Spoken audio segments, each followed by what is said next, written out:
Dear Imagine leaders, once again, happy Independence Day.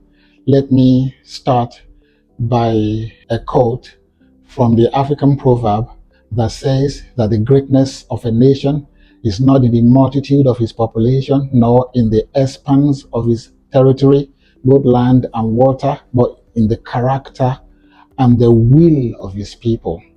If there is anything the ELMP have taught over the past few years, is for emerging leaders to embrace integrity, to embrace self-leadership, and to embrace the positive attitude to nation building.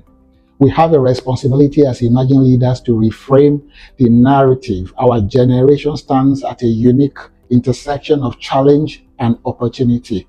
We have inherited both the burdens and the blueprint of a new Nigeria. Our independence today is not just from a colonial power, but it should be from the mindset that have held us back. Ladies and gentlemen, the colonial mindset and the colonial mentality still pervades African socio-economic space without giving us a break, but we just have what we call territorial independence, geographical independence. But of a truth, we are not really independent in different areas of our socio-economic life. We have responsibilities as emerging leaders. We have responsibilities to be able to build our nations, the nations of Africa, and of course, Nigeria as our primary concern. Dear emerging leaders, on this Independence Day, I want to sensitize us by breaking down the responsibilities for nation building that is resting as burdens on our shoulder, especially towards building in Nigeria of our dream.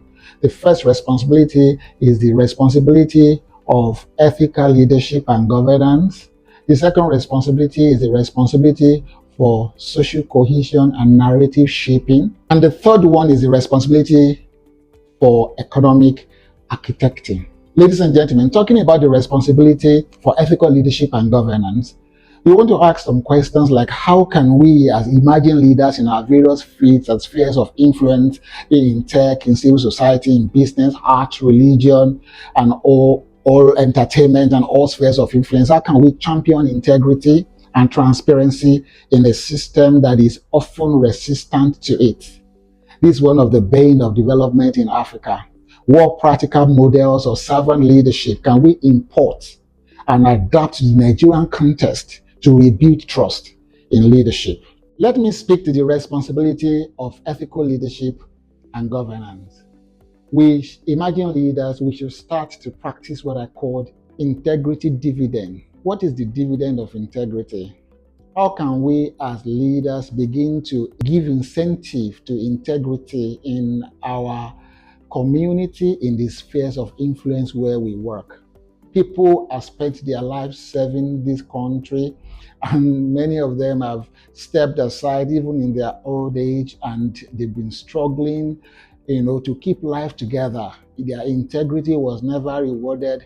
But you see names of streets, of tyrants, of people that plundered the country. You see their names on billboard, and they have monuments erected to their service, even in their lifetime when they are no more. Ladies and gentlemen, we should have this concept of what I called seal of ethical leadership. Like we should have a seal of ethical leadership in different sectors. We should be able to commit to transparency in all the things that we do. We should be able to encourage the next generation to embrace integrity as part of their nation building effort and towards promoting development. And then I will speak to what I call the open source governance. We are always waiting for government to fix everything.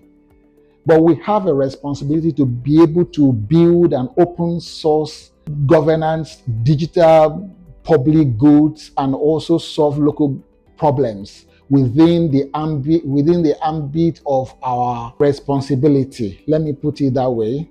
We have to be able to mobilize talent at the local level across different networks to be able to solve local problems within the local context.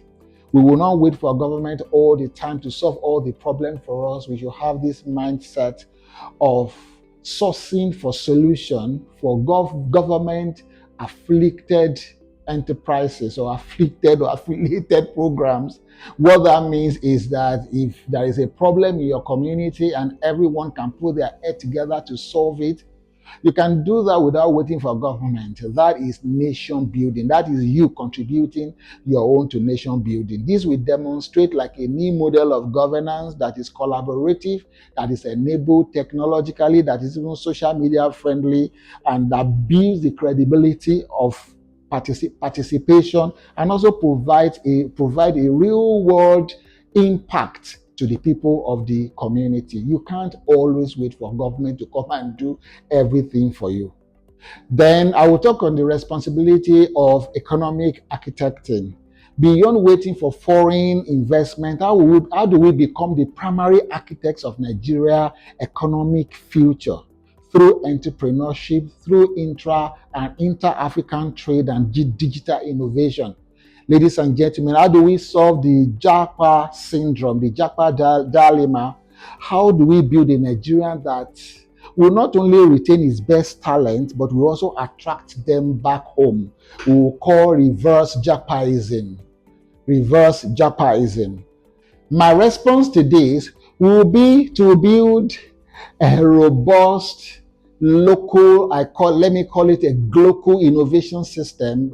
Global, the word from global and local, a global innovation system that doesn't just copy the Western and the Asian model of development, but something that we can build that is unique to Africa, that is Afrocentric, in nature, that we can refer to as our own Afrocentric economic engine. I will also say that we need to be able to build a lot of talent clusters, not just industries. The concept is about building a tech hub. There are all sorts of tech hubs that are being built these days, but this, I'm referring to hyper specialized tech hub that is globally competitive, in such a way that it will solve Nigeria unique challenges, and it will bring a lot of advantage to our local participation at the global economic level. Let's be very innovative. Let's build the Nollywood tech cluster. We've seen Netflix and all of those people do it. Let's bring this solid streaming technology to the African continent. We are the most populous African black nation in the world. Let's build the green agro cluster where we focus on AI-powered irrigation and blockchain to be able to support our farm to table economic life and biotech for indigenous crops and all of that. Let's have a creative finance cluster where we develop all the fintech solutions, not just not just the stuff that we have right now, but taking it to another level that will solve problems for a lot of SMEs. One of the major problems that we have for African young entrepreneurs as is lack of access to SME, to funding. Who is going to create a technology and SME think tank that will be able to provide seed fund stressless, to people that are not just coming to take advantage of innovators in Africa, but people that are really willing to invest in African economic and technology growth. And about the Japa syndrome, she can't blame people for brain drain. People leave the country because of the fact that they are not able to find opportunities, and they could find opportunities in other places, and that's why they leave.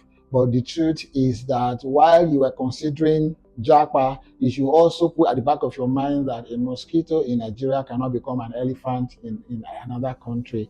You should begin to think of contributing positively to the development of your country, even though you are leaving the country. Nobody can stop you from leaving. Don't just leave. Invest in the ecosystem that you are living at home so that you can be able to build a legacy before you return. I will also advise you to turn this Japa energy into a source of capital and expertise. What it means is that the problems that is making you to Japa, you can be a solution to it.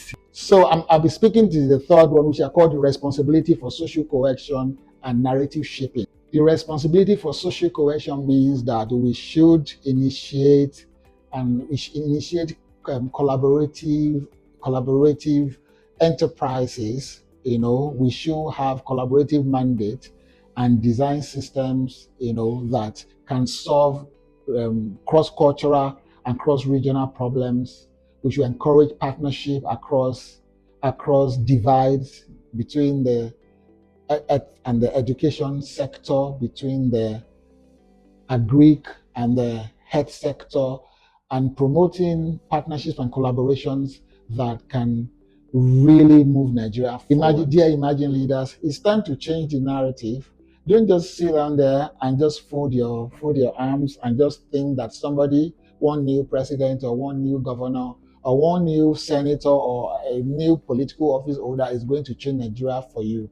You are never going to have a changed Nigeria until you yourself have changed.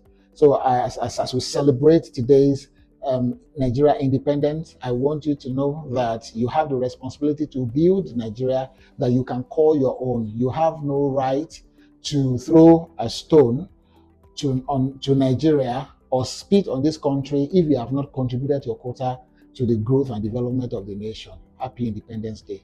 My name is Dr. Jimlas Opayemi Ogunshaki. I am the founder of Global Network of Emerging Leaders in Nation Building called the Glean Africa. Our vision is to be a leadership multiplication hub for nation building and African transformation. Thank you.